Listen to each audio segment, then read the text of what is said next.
Alright, so this is my microculture video project, and the microculture that I am a part of and am proud to be a part of is the community of diecast collectors.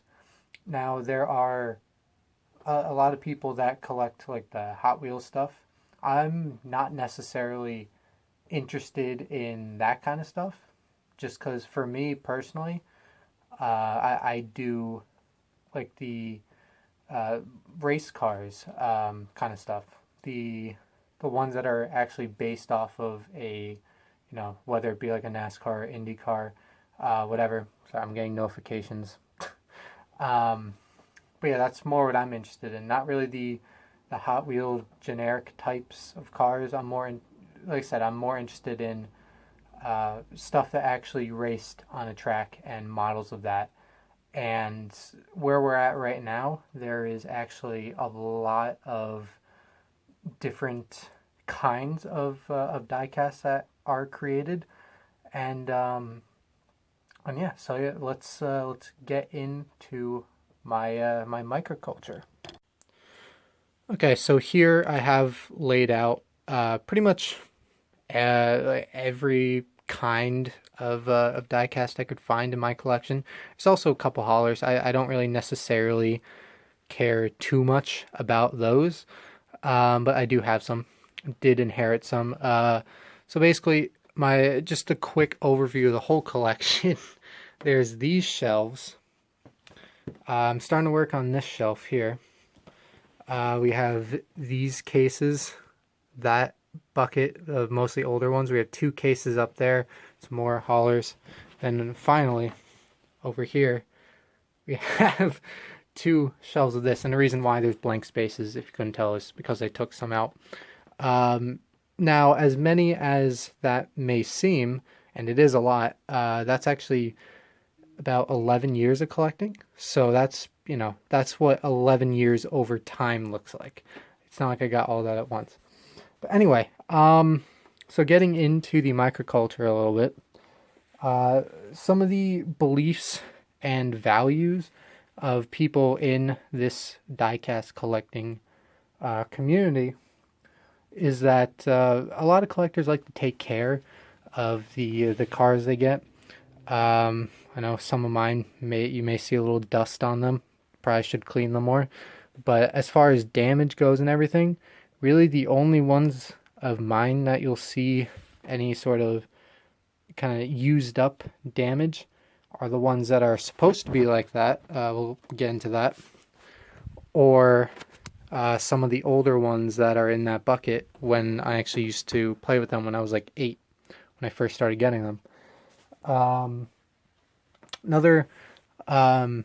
Another belief, I guess you'd say, is each car is unique, as you can see, and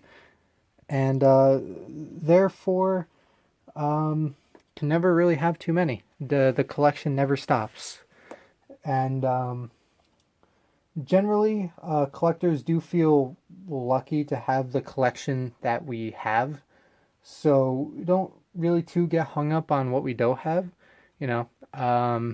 As you can see, I'm pretty happy with my collection. Of course, I want to grow it, but if there's something I see online, yeah, I might be a little disappointed I don't have it, but I'm not gonna, like I said, get hung up on it. I still have a pretty impressive collection myself.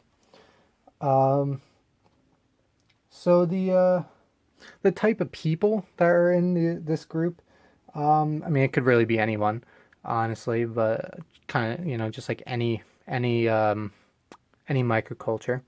But typically, I would say probably males, and not really a specific age either. There's lots of collectors of all sorts of different ages. Um, you know,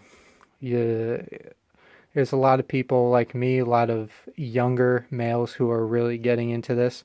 But then, of course, you still have the older generation that still uses it as a hobby as well, which is nice. And most collectors never really grow out of it.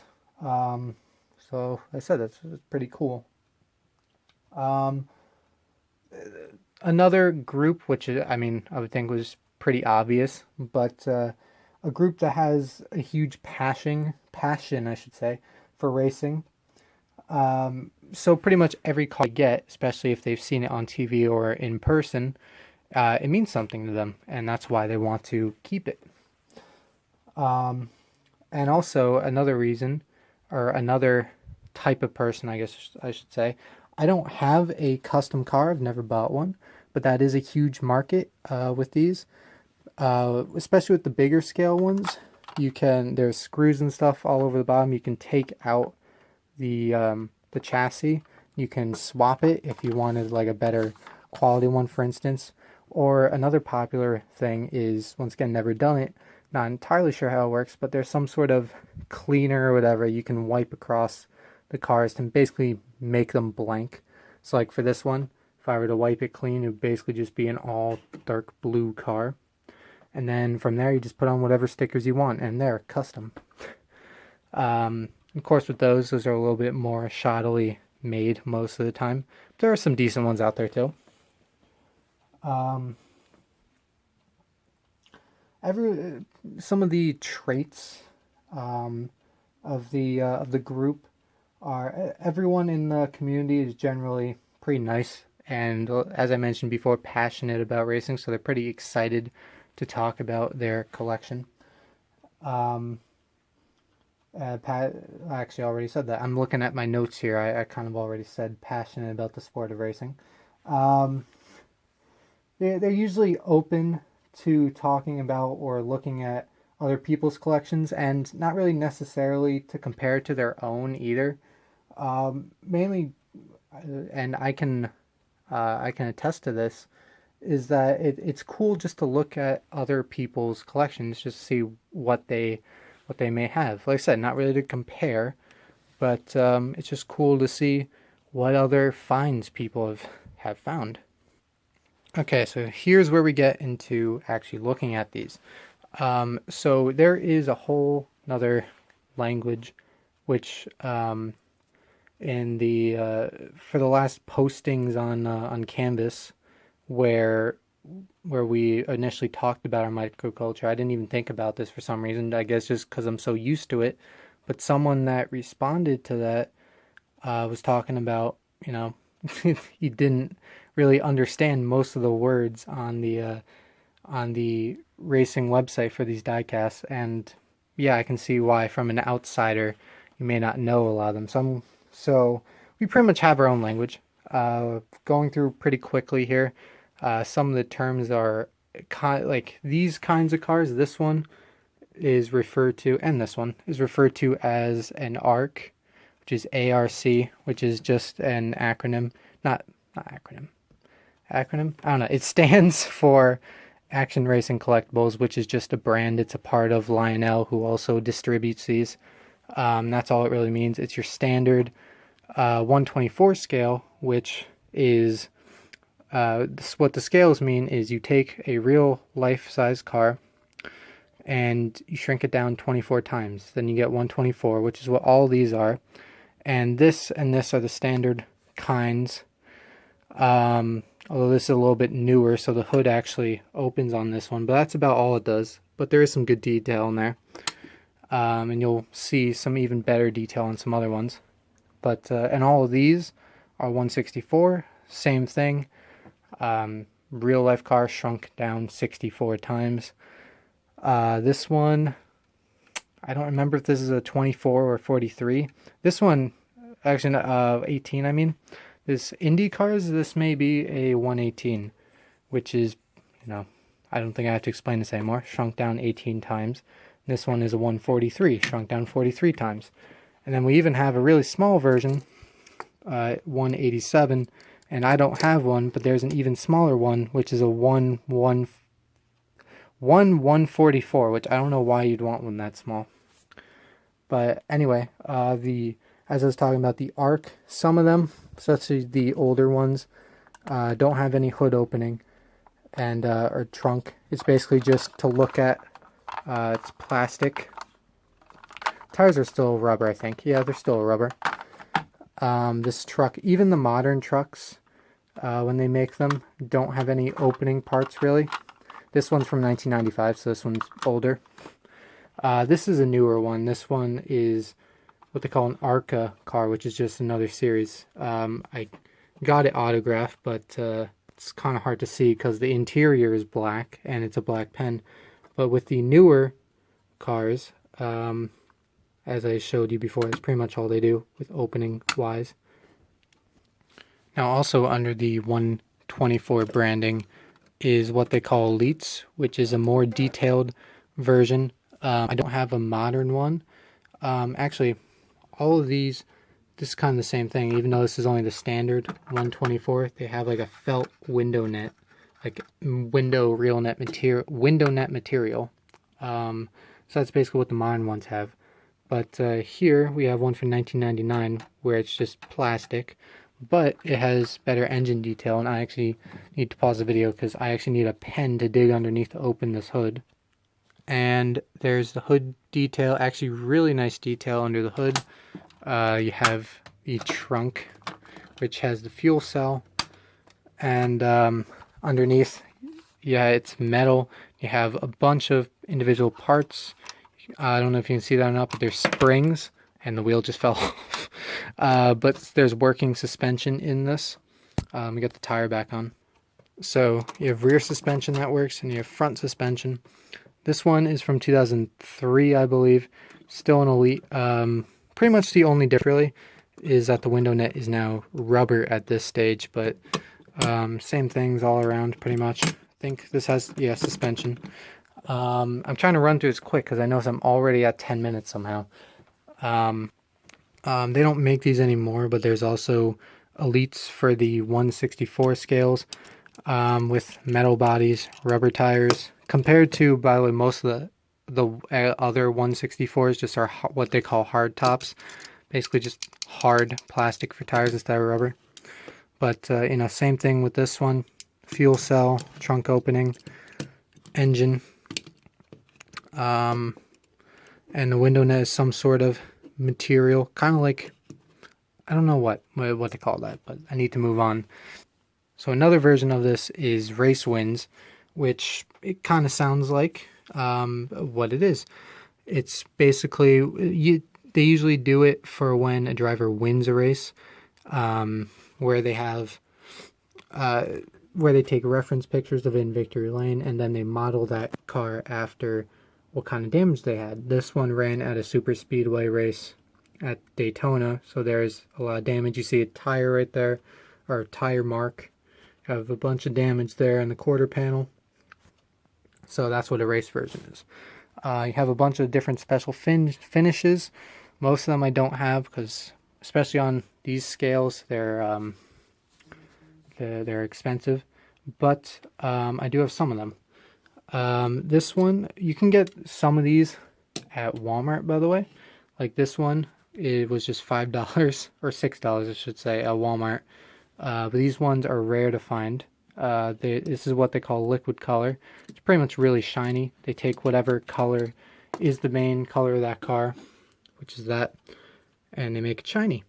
And that's pretty much what that is. But normally they only do it for that scale of car with the Walmart ones. And I guess it should show a difference between that.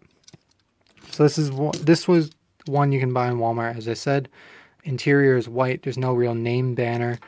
This one is a little bit heavier actually. The interior is black and you have a name banner there. That's pretty much the extent of those two differences. I don't have any of these, but you have what's called a flash coat. Actually, I do have one. What you call flash coat, which it can be any color you want. They could change a color, make it shiny. This one, the original color was orange, and they made it gold, and of course made it shiny as well. And it came with a nice little glass sort of stand as well, which is cool. What else? You have a Galaxy, which this one actually is. This is just the way the standard one was, but you can see all the sparkle and stuff. That's just the way that one was actually. That wasn't, you know, I didn't buy it in hopes of getting a Galaxy on that one. So another thing is what we call promo cards, which are just promotional ones. They're not they're not fully produced and available to everyone, but they do show up. This one I actually got from a flea market at a track, but when this was originally sold, it was not for public release in 2008. So this is what we call promo card, one that's made specifically for a sponsor, and they can pretty much do whatever they want with it and release it however they want. So anyway, I did not expect to run out of time this fast. So some quick facts is that collecting has been a huge hobby for decades, going back to like 60s, 70s even. Like I said, then it was mainly with Hot Wheels, but it's grown into this. A lot of collectors are based near Charlotte or Indianapolis. Charlotte is the home base of NASCAR, and Indianapolis is the home base of IndyCar. If you go to any race in person, you'll be sure to see these kinds of cars everywhere, whether they're being sold in haulers, people carrying them around to get autographed, like that one, or as I mentioned before, get a flea market tent. That's usually there at tracks, at least the ones I've been to. Diecast collectors on social media are starting to gain a lot of attention. Some of them have thousands of followers now, which is really cool to see for the community. And lots of people use assistance from secondhand markets like eBay and Amazon even, mostly eBay, so that they can get these diecasts for cheaper, even though they're a bit older, but they can get them for a little bit cheaper that way. So in conclusion, I know I ran a bit long. The limit for this video is supposed to be 15 minutes. Whoops. Like I said, didn't expect that. But in conclusion, my microculture is collecting diecast cars, and I am proud to be a part of it. It's a really good community. Yeah. And as you can see, there is a wide range of cars to get.